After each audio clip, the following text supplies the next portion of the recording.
Uruguay hands Argentina first post-World Cup loss. In Buenos Aires, gritty Uruguay got a statement win by beating Lionel Messi's world champions Argentina 2–0 at their iconic Bombonera stadium thanks to goals from Ronald Araújo and Darwin Núñez in each half.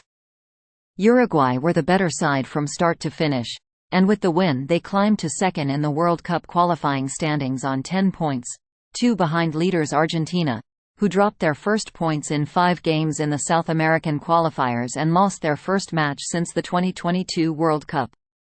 "They are an intense team and it was difficult for us to play our game," Messi said after the match. "They are an intense team and it was difficult for us to play our game. It is the first time Uruguay, who are playing under their new head coach, Argentine Marcelo Bielsa, have beaten Argentina in an away World Cup qualifying match. You can see Bielsa's hand on the way Uruguay is playing," Messi said. "You can see Bielsa's hand on the way Uruguay is playing." Argentina star Messi saw his streak of 9 straight starts for Argentina with a goal snapped, the longest of his national team career, and it was the first time he failed to score in a game he started since the World Cup group stage against Poland on November 30, 2022. "The loss is a good test for us. This could happen, so now we have to get up and try to play our best in Brazil next week," Messi added.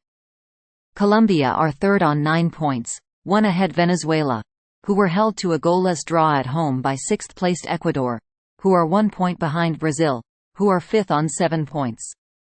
When voters go to the polls this Sunday to elect Argentina's next president, they will have to choose not only between 2 candidates, but between 2 opposite ideas of what type of country they want to live in. That is an old adage in the era of identity politics. Still, it is hardly truer anywhere than in Buenos Aires, where Sergio Massa, the country's current finance minister and a scion of the political establishment, is squaring off against Javier Milei, a former television pundit who entered politics less than 36 months ago.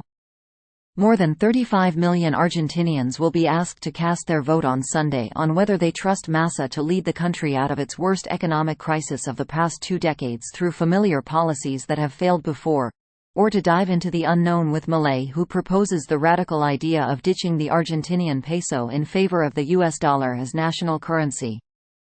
Argentine law prohibits the publication of opinion polls up to 8 days ahead of the vote. But recent results from the past few weeks have shown the candidates almost neck and neck, and most analysts believe the election will be close. On a personal level, the 2 candidates could not be more different.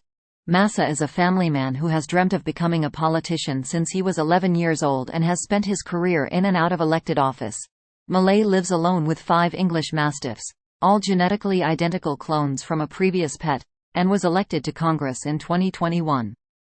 Massa has carefully selected his political alliances to propel his ascent to government, while Milei rose to fame with political stunts, like wielding a chainsaw at rallies, and vowing to unleash a wrecking ball on the administrative class his opponent represents.